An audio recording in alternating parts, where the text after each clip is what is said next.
Tudo bem, pessoas? Hoje vamos falar sobre Os Caras Malvados 2, a sequência da animação da DreamWorks, que gerou bastante repercussão em 2022, dirigido pelo Pierre.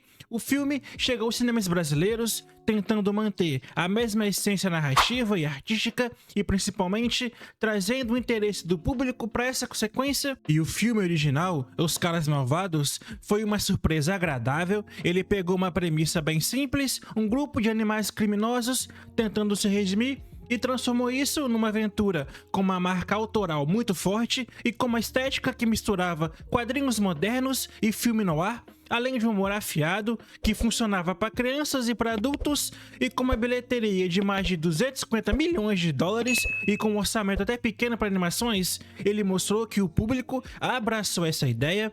E agora, em 2025, a DreamWorks volta com Os Caras Malvados 2, prometendo elevar as apostas, como geralmente toda sequência faz, com o famoso mais e maior, e a trama avança 5 anos após os eventos do primeiro filme, com o Sr. Lobo e o seu grupo tentando se adaptar à vida de mocinhos, mas, como era de se esperar, o passado criminoso deles não fica quieto e um novo grupo de vilãs, as Garotas Malvadas, forçam a gangue a voltar à ação para um último trabalho, e essa premissa simples abre portas para uma narrativa que mistura ação, comédia e uma história de aventura. E um dos pontos mais interessantes do filme é sem dúvida a direção, porque ele consegue manter a mesma energia do original, mas com um toque mais polido. As sequências de ação são bem feitas e temos aqui perseguições de carros que lembram filmes de assalto lá dos anos 70 e lutas bem coreografadas com ritmo quase musical, e até uma cena no espaço que é, sem exagero, uma das mais ousadas da DreamWorks em anos. E eu percebi que a direção entendeu o tom do filme e não teve medo de abraçar o absurdo, com piadas que poderiam ser até bobas, mas acabam sendo muito engraçadas e absurdas pela sua execução. E diferente de muitas sequências que se contentam em repetir a fórmula, aqui há uma clara intenção de expandir esse universo com novos cenários e desafios que mantêm a história fresca, e a estética visual continua sendo um dos grandes trunfos da franquia. Os Caras Malvados 2 refina o estilo que já era marcante lá no primeiro filme, e a DreamWorks acerta em criar uma paleta de cores vibrantes e traços angulosos com uso criativo de luz e sombra da animação para dar uma identidade única. E a influência do Homem-Aranha no Aranhaverso é inegável aqui, mas a DreamWorks faz algo próprio, criando uma fábula urbana que parece um quadrinho ganhando vida, e cada quadro é pensado para impressionar, seja nas cenas de ação ou nos momentos mais calmos, onde as expressões faciais dos personagens, especialmente do Sr. Lobo, transmitem a emoção dele sem precisar de diálogos. E a animação é bem fluida sim, com movimentos que dão dinamismo para cenas de luta, e as piadas visuais, como a transformação do Sr. Tubarão, que sempre arranca boas risadas. E o roteiro é outro ponto que merece destaque. Ele não tenta reinventar a roda, mas sabe jogar com a expectativa do público, que já veio com a bagagem lá do filme original. A trama aqui explora o tema de reintegração social, mostrando como é difícil para ex-criminosos ganharem a confiança numa sociedade que o julga pelo passado, e essa camada mais séria é tratada até com leveza, sem moralismo, e funciona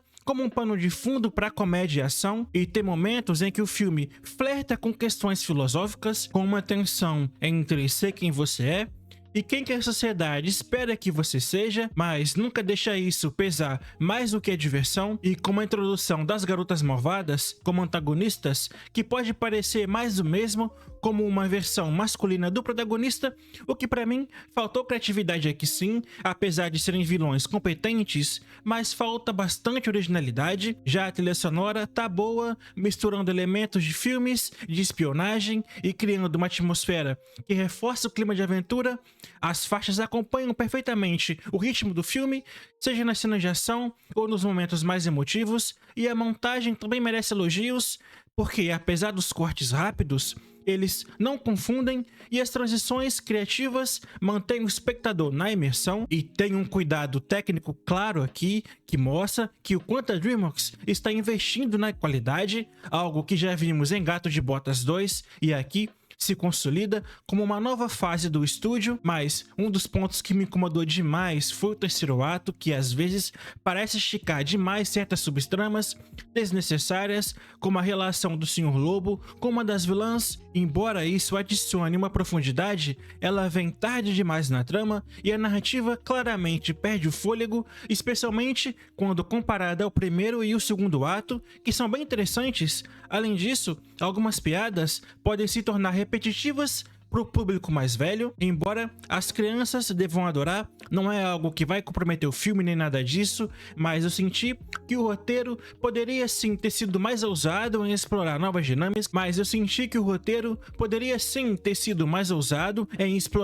dinâmicas, ao invés de revisitar certas fórmulas. E outro aspecto que vale comentar é como o filme lida com as suas referências. Os Caras Malvados 2 não tem medo de homenagear grandes clássicos do cinema de assalto, como por exemplo 11 Homens e um Segredo, e ele faz isso bem. Essas referências são bem colocadas aqui, numa tentativa clara do filme em colocar mais detalhes para o público adulto, sem integrar totalmente essas ideias para a narrativa. É um detalhe pequeno, mas muito perceptível, e quando colocamos tudo na balança, Os Caras Malvados 2 é uma sequência que entrega o que promete. Ele não apenas mantém o charme e o humor do original, mas expande o universo com novos personagens e uma estética ainda mais marcante, com uma história que sabe equilibrar diversão com reflexão. E a DreamWorks mostra que está numa fase criativa e competindo de igual para igual como aquela boa fase lá da Pixar, e o filme é a prova de que sequências não precisam ser genéricas, elas podem sim trazer algo novo sem perder a essência do que fez o original funcionar. E para o público infantil, o filme é uma aventura vibrante, cheia de cores e com piadas que vão fazer as crianças se divertirem. Já para os adultos, há camadas de humor mais sofisticado e referências culturais, e uma narrativa que toca em temas como redenção e segunda chance, sem ser didático. É o tipo de animação que funciona para a família toda, mas sem cair na armadilha de ser genérica ou previsível. E para Os Caras Malvados 2, nota 7. É uma sequência que não supera a original para mim, mas vale a pena sim se você quiser ver uma boa animação. Beleza, pessoal? Obrigado por assistir até aqui, até um próximo vídeo e até mais.